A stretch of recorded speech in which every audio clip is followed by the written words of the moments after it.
Hello, my name is Raphael, and I want to welcome you to Heartway Church at Home. Thank you so much for joining us. A couple of announcements for you. First thing we want to do is celebrate all those who got baptized last week. So we had 4 people that dedicated their life to Christ. So definitely give it up for that. Keep them in your prayers when you get a chance. Next is we have our Heartway Kids ministry starting up next week, first week of March. So for all those parents who haven't been able to come because they don't know what to do with their kids, we got you. Starting next week for ages 3 and up, we're going to have people that are going to be able to take care of them. And lastly, we want to just continue to thank you for all those who do give to us here at Heartway Church. If you have been feeling that nudge to support us financially, there are 3 ways that you can do so. You can visit our website at heartwaychurch.com. We have a Cash App at $Heartway Church, and you can text your dollar amount at 84321. Thank you so much for joining us this evening. Hope you enjoy the sermon.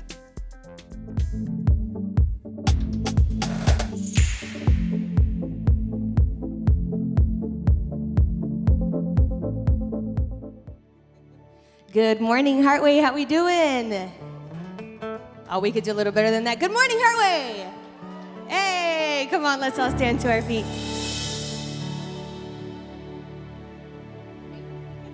Sing, where are you now when darkness seems to win?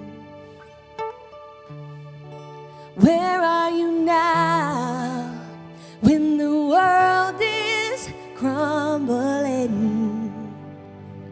Oh, I hear you say, look up, child. Hey, come on. Hey, look up, child. Come on, D. Hey.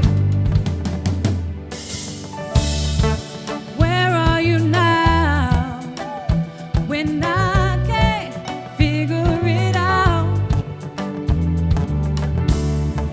Where are you now when I can't learn is doubt? Oh, I hear you say, look up, child. Hey, look up, child. Hey, look up, child.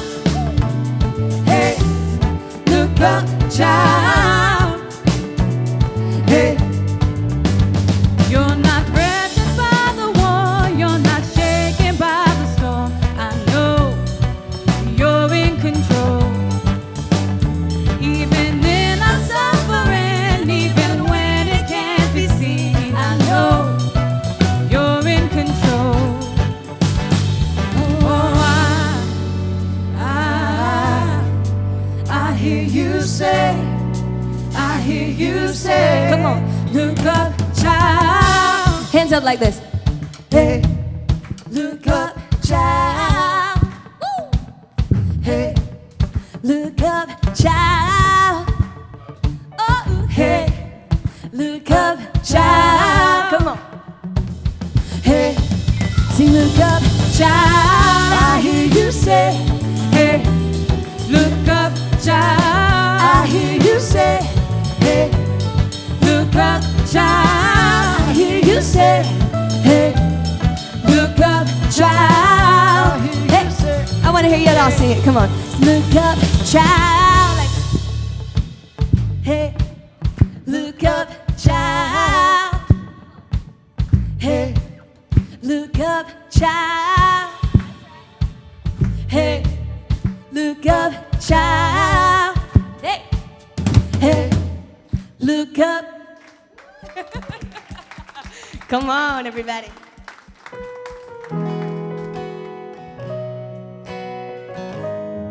We're so glad that you're here this morning. Seeing your faces, all the familiar ones, some new ones.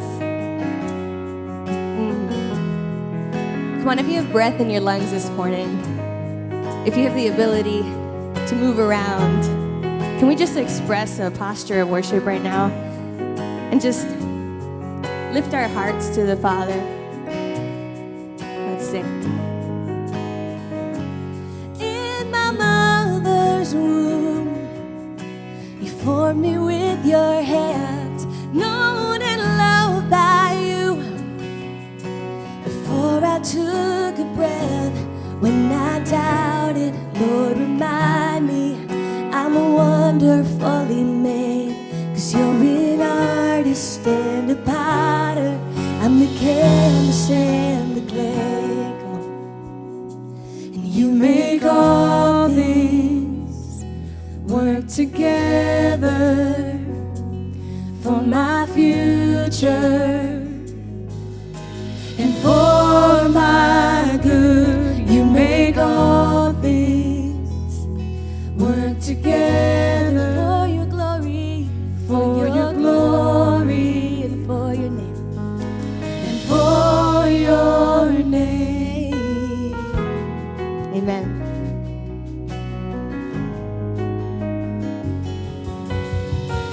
For my good and for your name. Let's sing. So there's a healing light just beyond the clouds. Though I walk through fire, I see clearly now. I know nothing has been wasted, no failure or mistake. 'Cause you're an artist and a potter, I'm the canvas and the clay. Sing, you make, and you make all things work together for my future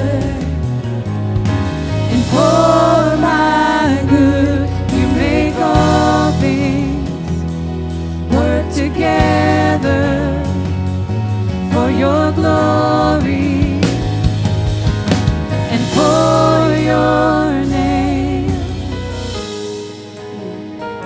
So this morning when we were having rehearsal here, this is like confession time for me. We started this song and I looked at Dee and I was like, in my mother's womb, and I did this, right? And then I got really emotional really quickly because I feel that way already, right, about my child. I feel that it's perfectly and wonderfully made and already known by God and already loved before it's even born, right? How can I feel that way about my kid, but I sometimes don't feel that way about myself? And this is what the song is about, right?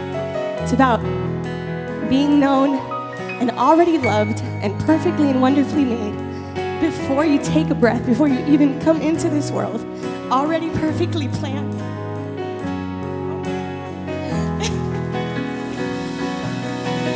So if I can feel those things, and any parent in the room knows, if you can feel those things already for your child, and we are the children of God, how much more, how important, how perfect, how wonderfully made, how beautiful.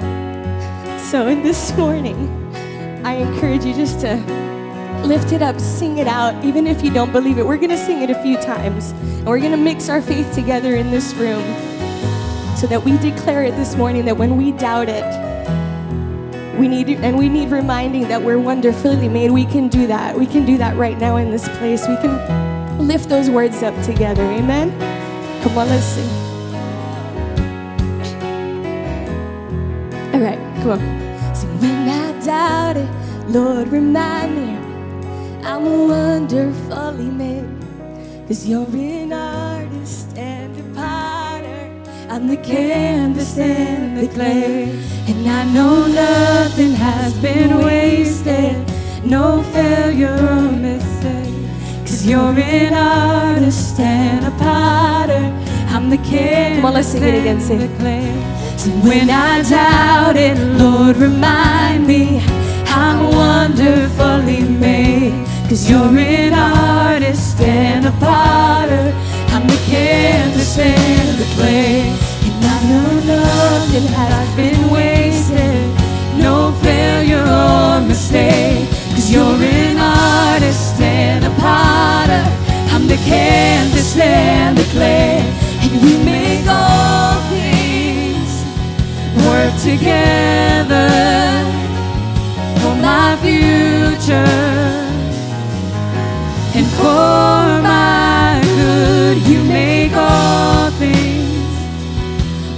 together for your glory. Come on. And for your name. So when I doubt it, Lord, remind me. We lift it up. I'm wonderfully made, 'cause you're an artist and a potter. I'm the canvas and the clay, and I know nothing has been wasted, no failure or mistake. 'Cause you're an artist and a potter. I'm the canvas and the clay. Say, you're an artist and a potter. I'm the canvas and the clay. You're an artist and a potter. I'm the canvas and the clay. if you agree, come on and lift it up this morning. Amen, everybody. Thanks for worshiping with us. You may be seated.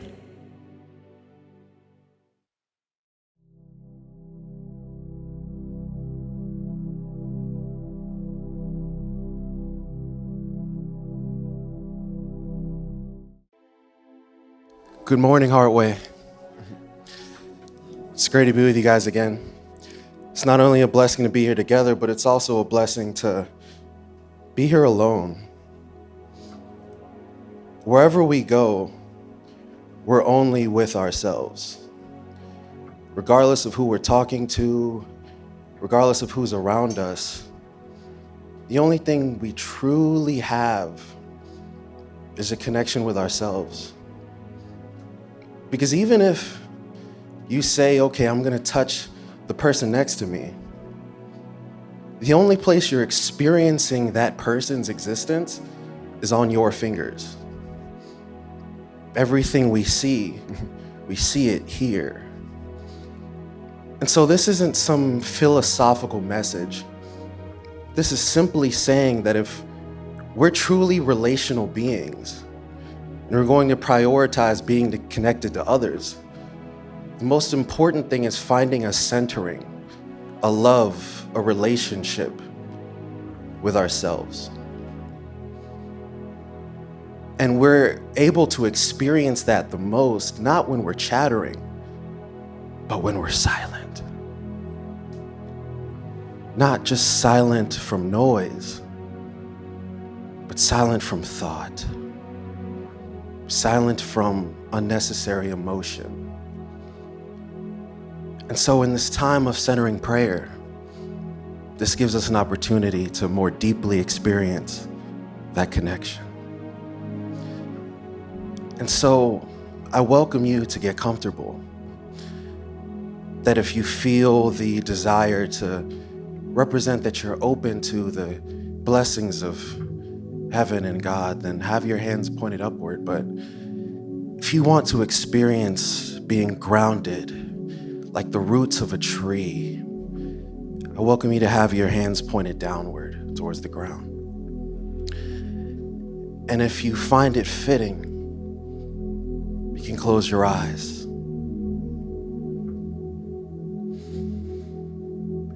And allow yourself to immerse in the spaciousness of yourself.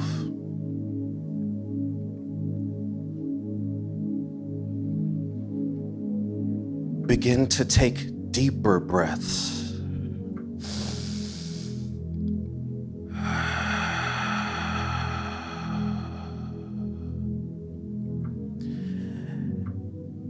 As you inhale and exhale,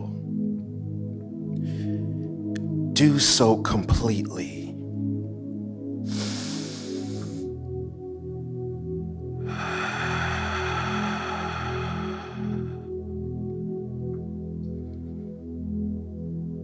Filling your lungs to full capacity. And as you exhale, release all tension.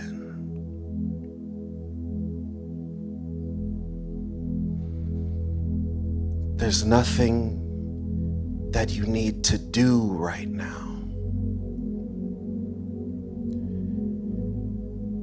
There is no mission. There is no goal. just observe your breath.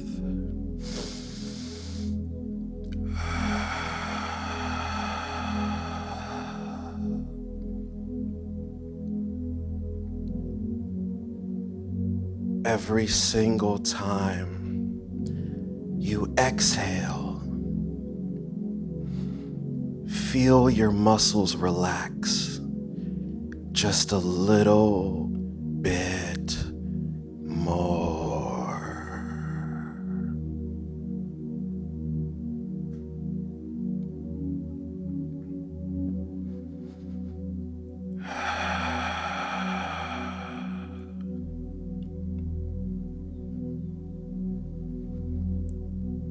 And as you continue to breathe,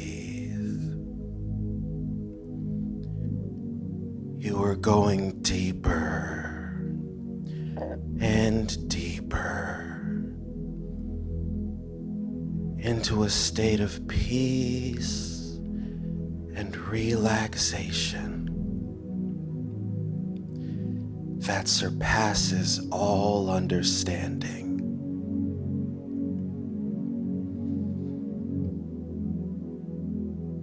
If you notice any thoughts or sensations or emotions, just observe them. They are not a threat to you.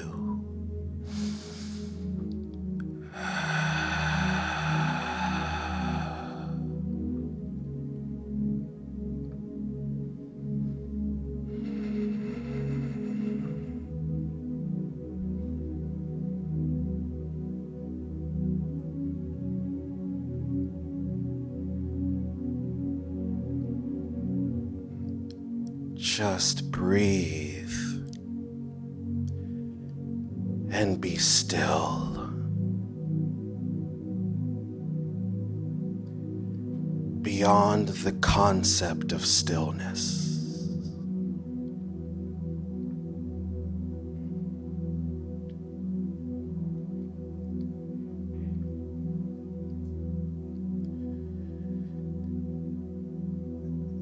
The next time you hear me say the word now,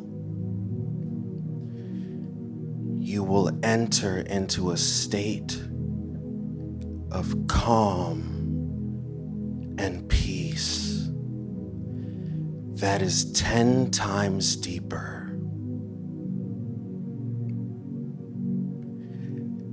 And you will experience that now.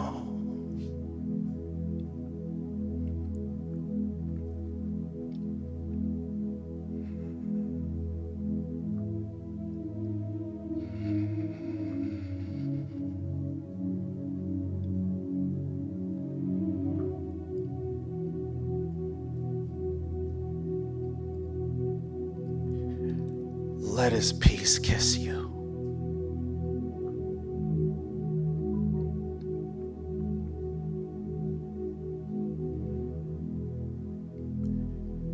Let His grace surround you.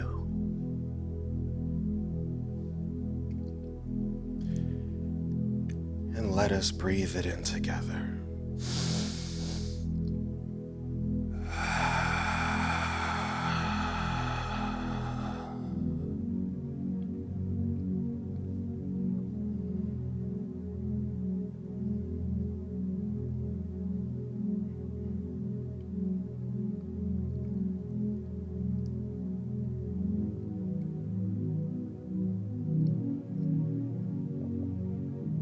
For the rest of this service,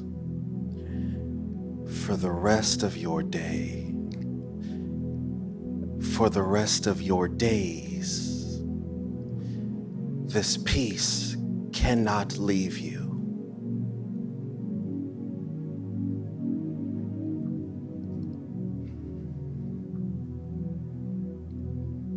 It is you.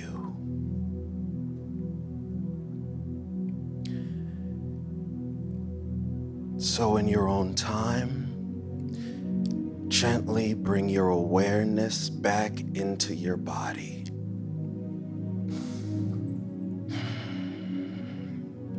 And ever so gently open your eyes.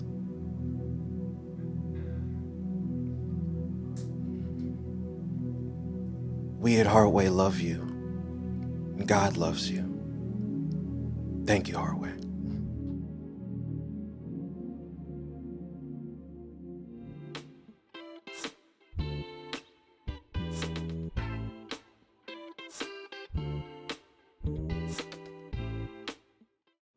All right, good morning, Heartway family. How you doing? Good to see you. Another Sunday we get to spend together. I'm very grateful that you've chosen to be here with us. Out of the million different things you could be doing, you're taking some time to recenter, to refocus, to reorient yourself towards God, so that hopefully the rest of your week can just be an overflow of the peace and the presence and the joy that you taste and experience in this moment. All of us who are here, we are on a journey of self-discovery. That's what Heartway is all about. Learning who we are as we learn who God is. Learning who God is as we learn who we are. And as we go about this spiritual journey, many of you will come to notice that there are certain traps. There are certain dangers. There are certain pathways that you can take in the name of spirituality and religion that can actually make you a worse person. Anybody ever met somebody who's like super spiritual or super religious and it's like you don't want anything to do with them because it's too much? Yes, that happens. And today I want to talk to you about one of these traps, one of these dangers, probably one of the biggest traps when it comes to spirituality, and that is something called the spiritual ego. The spiritual ego. Ego is a term that we use a lot here. The way I define ego is your persona, your sense of self. So the ego is essentially who you are when you are attached to your self-image, whether that's positive or negative. If you are attached to any particular image of yourself, that is called ego. So your ego is your identity as a separate individual, independent of everyone and everything outside of yourself. That's what it means to operate as an ego. And all of us have ego. This is just a part of, what it means to be human. Now, the spiritual journey is about transcending ego and realizing our true nature as love. So spirituality is about discovering who we are in our essence, discovering who we are at our core beyond our conditioning. Love is who you are at your core. Love is your essence. And love moves us from the individual to the universal. Love moves us from the independent to the interdependent. So it's a totally different mode of operating in the world. Now, what happens to a lot of us on the spiritual journey is, instead of transcending the ego, we end up reinforcing it through spirituality. So the spiritual ego shows up whenever a person overly identifies with their pursuit of spirituality. And the way that you know that you are overly identifying with your spirituality is if you care whether other people think you're spiritual or not. That is a telltale sign. If you care whether other people think you're spiritual or not, that is a sign that spiritual ego is alive within you, because that's what the ego is all about: being known, being acknowledged, being appreciated. It's all about its own sense of self-importance. So when the ego gets a hold of something good and beautiful like spirituality or religion, it uses it for the purposes of propping itself up, reasserting its own sense of self-importance and specialness. I'm different than everybody else. Now, if we're not careful, what happens is we will end up thinking that we are superior to other people because of our spiritual progress. Of course, the irony in that is you haven't really made spiritual progress if you think you're superior to anybody. Okay, that is not the way that this thing works. The complete opposite is true. You're going in the totally different direction if you think that you're better than somebody, especially because of your connection with God or your spirituality or your knowledge about theological or philosophical things. There's a psychiatrist and theologian by the name of Gerald May.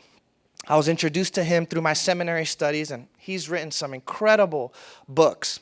And he picks up this topic of spiritual ego. He talks about it as spiritual narcissism. And I want you to read what he says about this.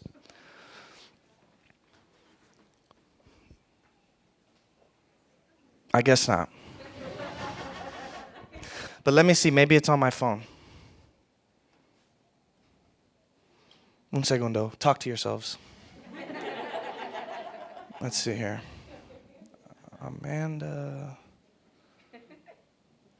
Let's see here. Slides. All right. Here we go. Oh no, you know what? I didn't send it. Wow. That was my bad. All right. Well, essentially the quote basically says something along the lines of spiritual narcissism is about like increasing your own your own sense of self-importance, as opposed to decreasing your own sense of self-importance. That's what spiritual narcissism is all about. You make spirituality and religion all about you and making yourself look good and better than other people. So the spiritual ego loves to argue about beliefs. The spiritual ego has a very hard time with vulnerability. The spiritual ego hides its weaknesses. The spiritual ego has to put up a facade in front of other people. The spiritual ego loves to judge other people and point the finger at other people and the way that they are living their lives. Jesus in the Gospel of Luke ends up telling this parable about people who are like this. And look at what the Gospel writer says in Luke right before this parable is spoken. It says, "To some who were confident of their own righteousness and looked down on everybody else, Jesus told this parable." Because, by the way, one phrase you can use to summarize spiritual ego or spiritual narcissism is self-righteousness. That's what it is through and through, self-righteousness. You are righteous in your own eyes. So to all of those people who were very confident in their own righteousness and looked down on everybody else because of that, Jesus spoke this parable. And he began to tell this story about a very devout religious man who was at the temple. And he was boasting about the fact that he fasts and he prays and he reads the scriptures and he tithes and he gives so much to other people. He was saying all of these wonderful things about himself. Meanwhile, outside of the temple, there was a man who was classified as a tax collector, aka a sinner. In those days, in that first century world, tax collectors had a very bad reputation. These were not the people who you would think were close to God in any way. If anything, these were the people who were conning others and taking from others. And yet in this story, Jesus points out this man and he says, "You see this dude over here? He's just praying." And he says, "God, be merciful to me, a sinner." And then Jesus said, it's that man, the tax collector, who is righteous in the eyes of God. Not this other religious leader over here who thinks that he has it all together.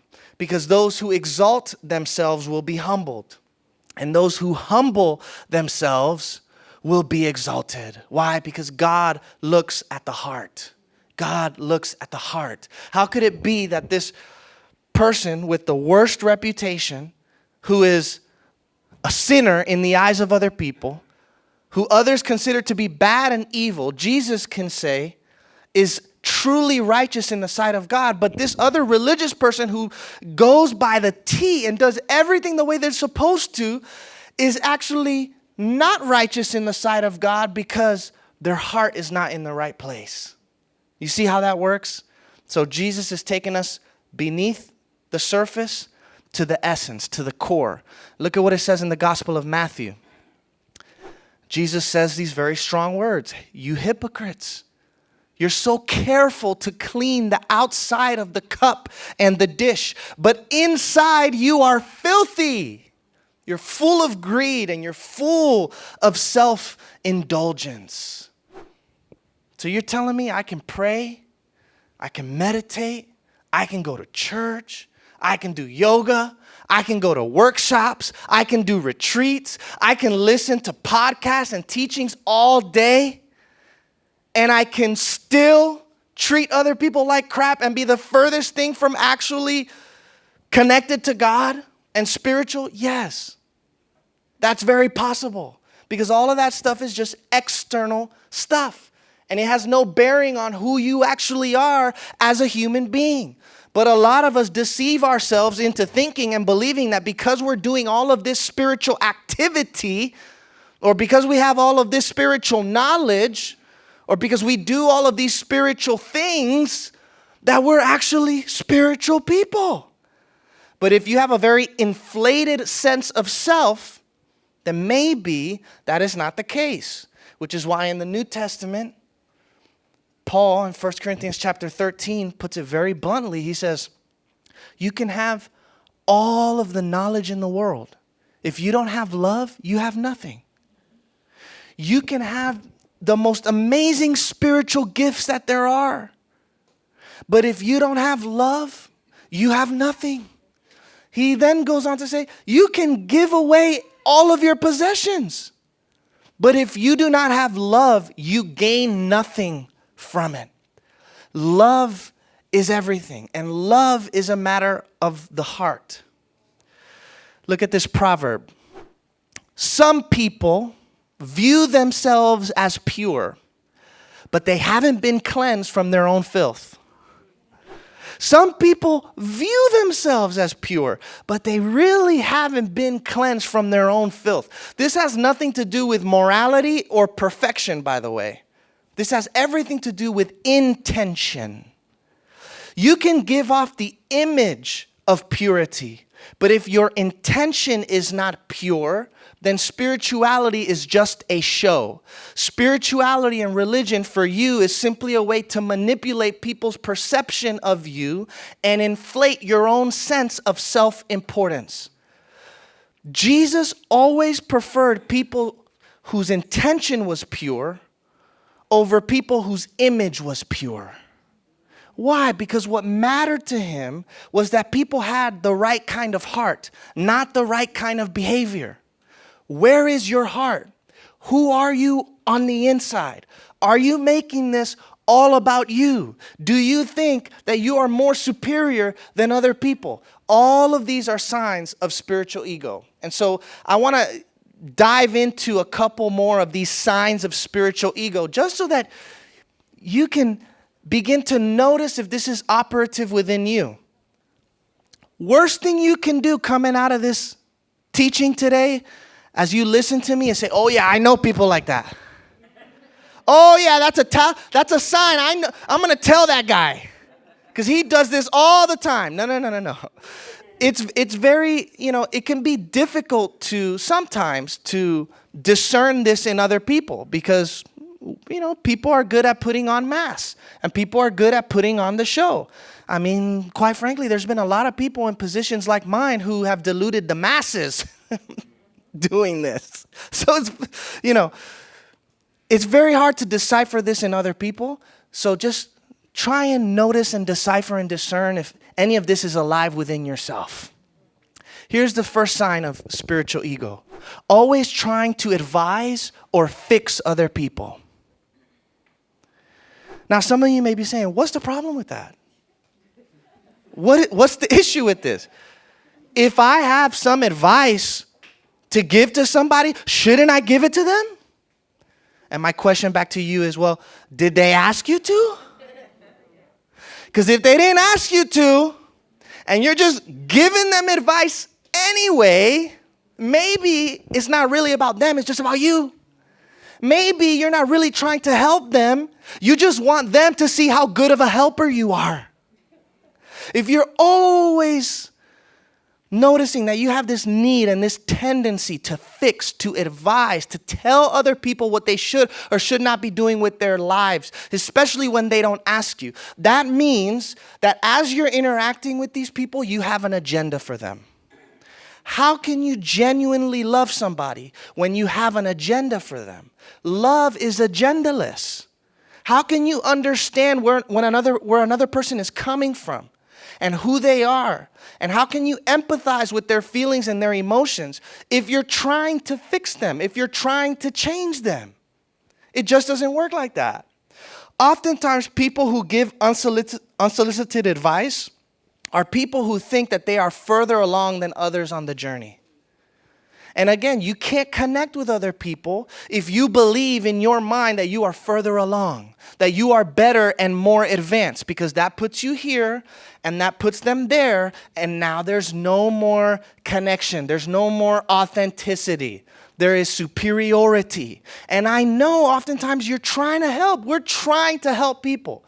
But when you tell people what to do or what not to do with their lives, that normally feels more critical than it does helpful to the person on the back end of that advice.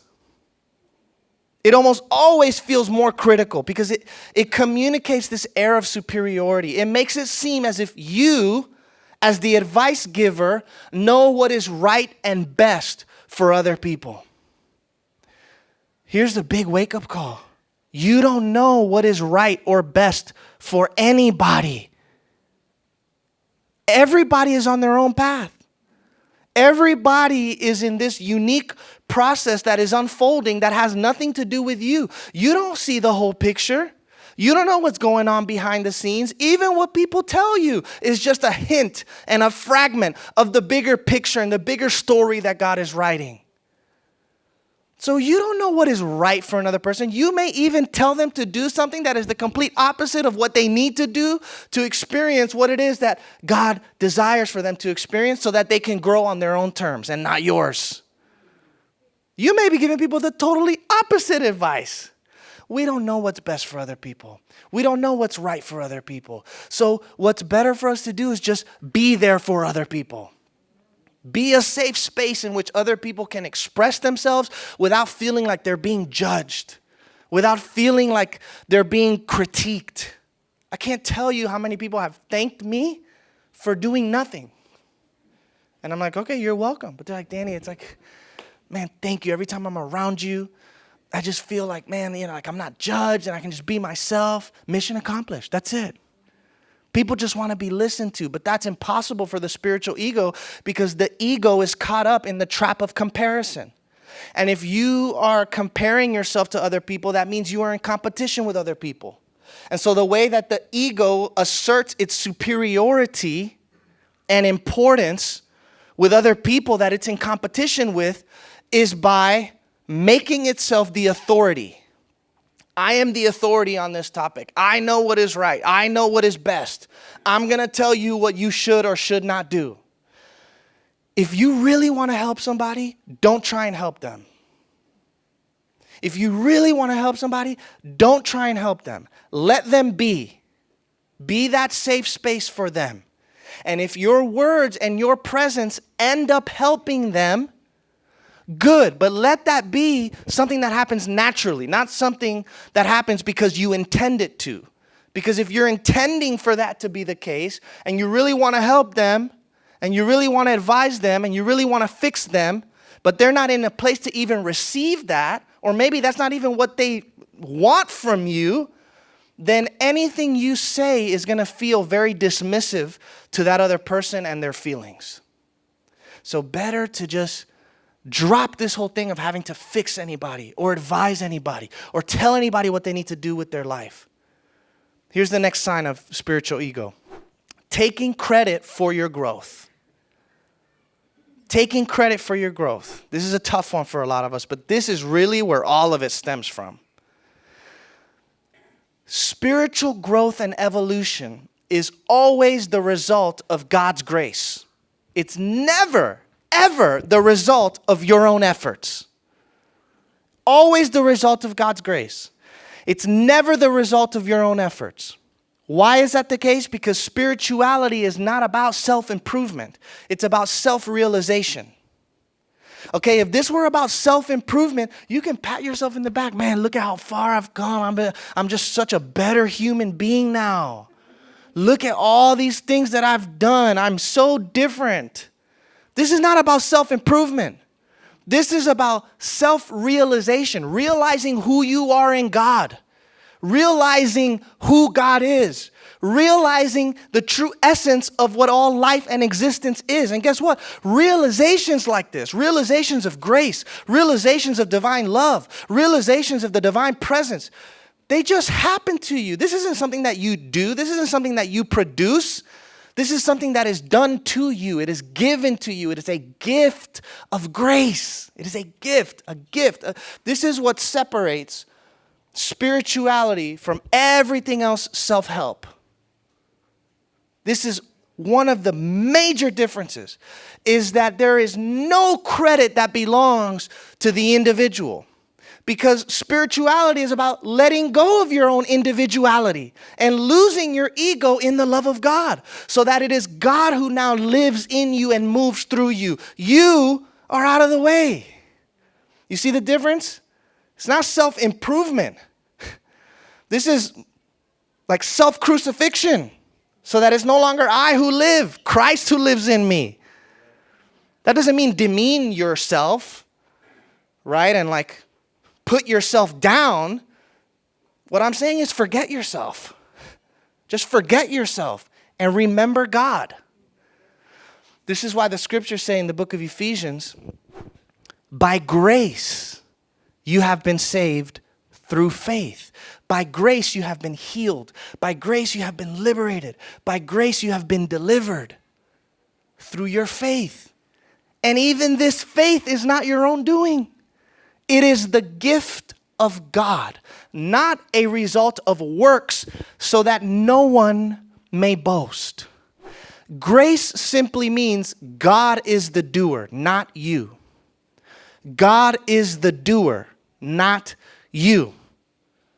In other words, the Spirit is the one who opens up our eyes. It's like the blind receiving sight. The Spirit is the one who transforms us from the inside out. The Spirit is the one who enlightens our hearts.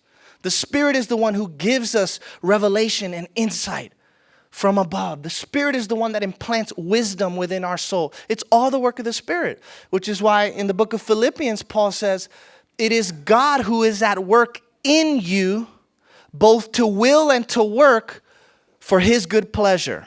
Another translation says, God is at work in you, giving you both the desire and the power to fulfill the divine purpose.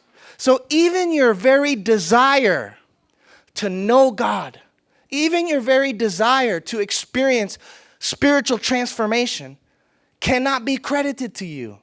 Even that desire is a gift of grace.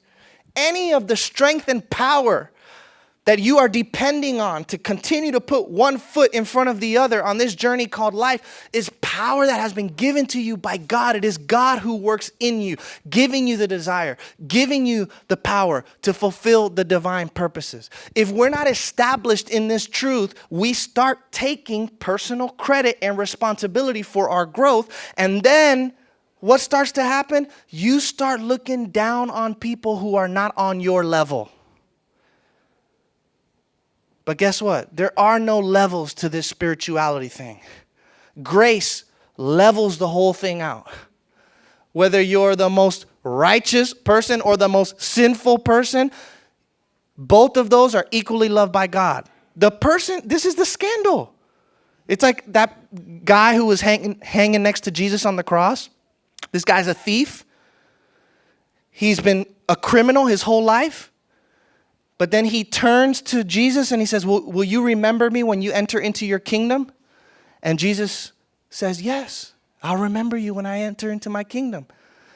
Now, some people will look at that and be like, so you're telling me this dude who was just a criminal, who did horrible things his whole life, just asked for mercy in that final moment of his life and it's granted to him? Yes.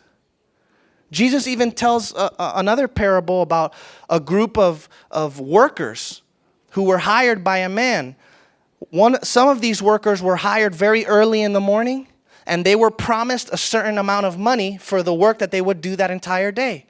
And so they started at 9 a.m. and it was 5 p.m. They had about 1 hour left.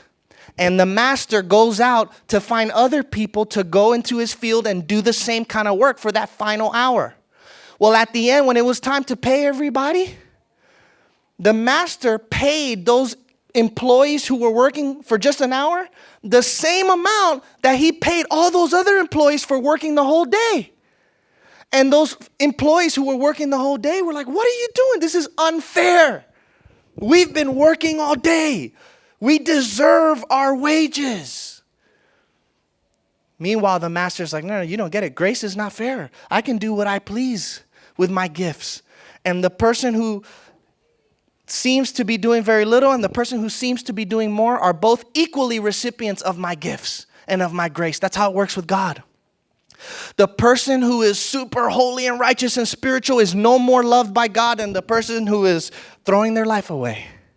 The scandal of grace. That's good news though for us, because most of us, all of us, are those people, you know what I'm saying? Who just don't got it together. But the moment we start deceiving ourselves into thinking that we are these holy, righteous, spiritual people, now you're very self-deluded. Now you're lost cause. So important to stay humble. The Spirit is the one who is at work within us.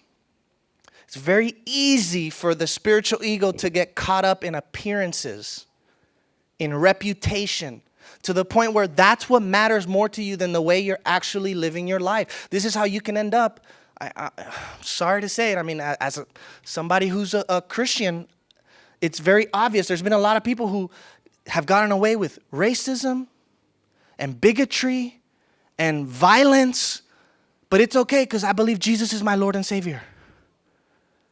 But I can live now and just do whatever I want, but it's all right. You understand? So it's not about the appearances. This is about the way that you're actually living your life. But if you care so much about appearances and reputation, then guess what? All that matters to you is other people's perception. As long as other people's perception of me is intact, then it's all good. And that's where hypocrisy steps into the picture. Because now, listen, anybody can give off an image of themselves that is not true to who they are. Anybody can do that.